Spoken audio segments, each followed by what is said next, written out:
बहुजनों से हुई बहुत बड़ी चूक, भाजपा को रोकने के चक्कर में खुद के पैरों पर मारी कुल्हाड़ी।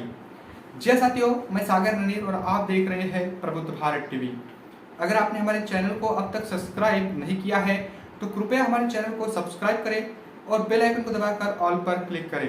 साथ ही हमारी इस रिपोर्ट को अपने दोस्त परिवार और रिश्तेदारों में शेयर भी करें। 2024 18वीं लोकसभा, इसका रिजल्ट सबके सामने है। क्या कुछ नतीजा है यह आपको खुद आपने देखा भी है, लेकिन बता दूं कि इसमें भाजपा को रोकने के चक्कर में बहुजनों ने अपने पैरों पर कुल्हाड़ी मारी और कैसे मारी, इस रिपोर्ट में समझने की कोशिश करेंगे। बता दो कि कांग्रेस शुरुआत से लेकर अब तक दलितों की राजनीति पसंद नहीं करती आई है। जब बाबा साहेब थे तो बाबा साहेब को भी संविधान सभा में आने से रोकने के लिए उन्होंने कई सारे कोशिशें की, कई सारे ऐसे षड्यंत्र रचे जिससे पता चलता है कि दलितों के राजनीतिक प्रतिनिधित्व और अन्य प्रतिनिधित्व को लेकर कांग्रेस की क्या समझ है, कांग्रेस की क्या सोच है और कांग्रेस की बहुजनों के प्रति किस प्रकार की उनकी सोच है, ये उजागर होता है। इससे पहले तो हम समझने की कोशिश करेंगे कि बहुजनों ने अपने पैरों पर कुल्हाड़ी कैसे मारी। इससे पहले हम जानने की कोशिश करेंगे कि कांग्रेस दलितों से इतना नफरत क्यों करती है। शुरुआत कांग्रेस पहले भी उतनी ही नालायक थी और आज भी उतनी ही नालायक है। सबसे पहले बाबा साहेब को संविधान सभा में जाने में जो सबसे बड़ा ब्रेक लगाया वो कांग्रेस ने ही लगाया। उन्होंने साफ तौर पर कहा था कि संविधान सभा के दरवाजे ही नहीं, खिड़कियां ही नहीं, बल्कि हवादान भी बाबा साहेब के लिए बंद है। इतनी बड़ी फील्डिंग कांग्रेस ने लगाई थी, लेकिन बावजूद इसके बाबा साहेब संविधान सभा में पहुंचे। इसके संबंध में हम अलग से रिपोर्ट बनाकर कि बाबा साहेब कैसे संविधान सभा में पहुंचे, इस पर भी चर्चा करेंगे। लेकिन कांग्रेस की जो सोच थी बाबा साहेब के प्रति और बहुजनों के प्रति ये क्या थी, हम इस पर ज्यादा फोकस करेंगे। सबसे पहले तो बाबा साहेब को संविधान सभा में जाने से रोका। उसके बाद भंडारा लोकसभा सीट पर उधर भी कांग्रेस ने बाबा साहेब को संसद में जाने के लिए रोका। तो इससे पता चलता है कि इन्होंने बाबा साहेब को रोकने के लिए क्या कुछ षड्यंत्र किए। इसके साथ ही कांग्रेस को मजबूत दलितों ने किया। एक बहुत बड़ा प्रोपेगेंडा रचा गया और जिसमें कहा गया कि अगर भाजपा दोबारा सत्ता में आती है तो फिर संविधान को खत्म कर दिया जाएगा। बहुजनों ने बिना शर्त कांग्रेस को अब की बार वोट दिया और नतीजा सबके सामने है। बहुजनों ने अपनी राजनीतिक हैसियत को भी कम कर दिया और बहुजनों ने अपनी राजनीतिक जो पकड़ थी, राजनीतिक जो उनकी मजबूती थी, उसको भी इस चुनाव में पूरी तरीके से कमजोर कर दिया है। भाजपा को रोकने के चक्कर में बहुजनों ने अपने राजनीतिक अस्तित्व को भी नहीं देखा और इसी के चलते अब आने वाले दिन जो है वो बहुजन समाज के लिए और भी कठिन होने वाले हैं। बता दूं कि कांग्रेस कभी भी दलितों के लिए हमदर्द नहीं रही है, केवल ऊपर का नाटक वो करती है और केवल ये दिखाती है कि हम दलितों के सबसे बड़े हितैषी है, बहुजनों के सबसे बड़े हितैषी है। लेकिन आज भी मैं ये स्पष्ट रूप से कह सकता हूँ कि कांग्रेस जितना नालायक इस देश में और कोई नहीं है। कांग्रेस ने कभी भी बहुजनों को उचित प्रतिनिधित्व नहीं दिया है।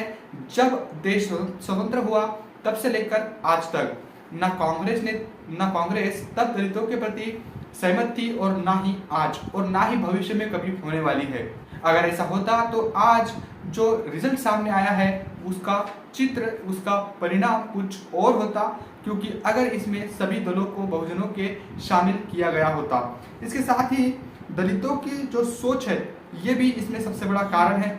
दलितों की हमेशा से, बहुजनों की हमेशा से ही ये सोच रही है कि वो उन्हें गुलामी में रहना बेहद पसंद है।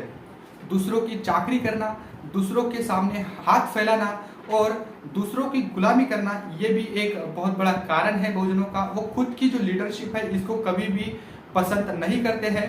भीख मांगने की जो आदत है ये जब जाएगी तभी बहुजनों का कुछ हो सकता है, इसमें ये भी बड़ा फैक्टर है। इसके साथ ही संविधान को बचाना, ये जो प्रोपेगेंडा कांग्रेस और इंडिया गठबंधन की ओर से चलाया गया, चोरों ने ही इसको चलाया है, क्योंकि मैं कहूँगा कि जो संविधान को बचाने की बात कर रहे हैं, संविधान को प्रोटेक्ट करने की बात कर रहे हैं वही तो सबसे बड़े संविधान के विरोधी है।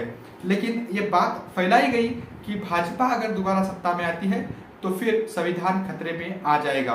बहुत सारे कारण हैं ऐसे जो बहुजन समाज जो है इसको नहीं समझ पाया। इसके साथ ही आपको ये भी समझना होगा कि कांग्रेस का अगर सही उद्देश्य भारत जोड़ने का होता तो वो बहुजनों के साथ साथ सभी को एकजुट करते और उनको मनाने की कोशिश करते। लेकिन इस गठबंधन में और जो यात्राएं राहुल गांधी इन्होंने निकाली कि भारत जोड़ो, ये भारत जोड़ो नहीं बल्कि कांग्रेस जोड़ो का ही ज्यादातर दिखाई दे रहा था। लेकिन बहुजनों ने यहाँ पर चूक की और एक मुश्त कांग्रेस को वोट दिया।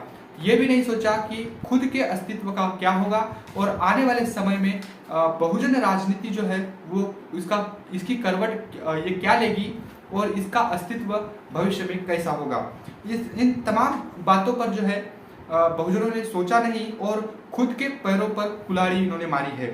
तो अब देखने वाली बात होगी कि तमाम बहुजनों के दल किस प्रकार अब आगे की रणनीति रचेंगे, किस प्रकार प्लानिंग करेंगे और ये जो बड़ा षड्यंत्र बहुजनों के साथ हुआ है इसके साथ अब वो किस प्रकार से अब जमीनी स्तर पर उतरेंगे, ये भी देखने वाली बात होगी। लेकिन बहुजन समाज को सजग होना बेहद जरूरी है, सामाजिक संगठनों को मजबूत करना बेहद जरूरी है और खुद को राजनीतिक तौर पर अगर मजबूत करना है तो इसके लिए सबसे पहले सामाजिक और आर्थिक परिवर्तन का आंदोलन और भी मजबूत करना होगा और तभी जाकर जो है ये चित्र बदल सकता है, ये तस्वीर बदल सकती है।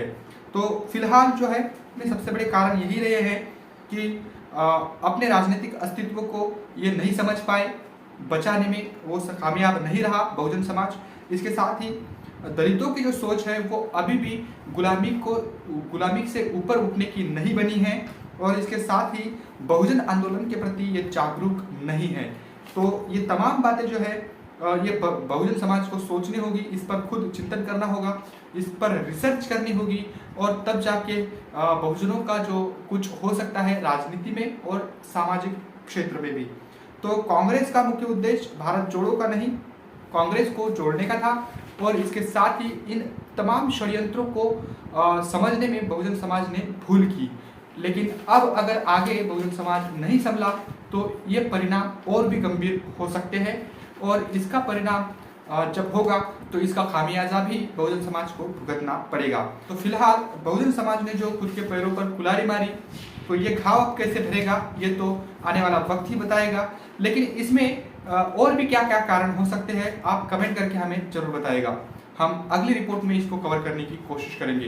बने रहें प्रबुद्ध भारत टीवी के साथ।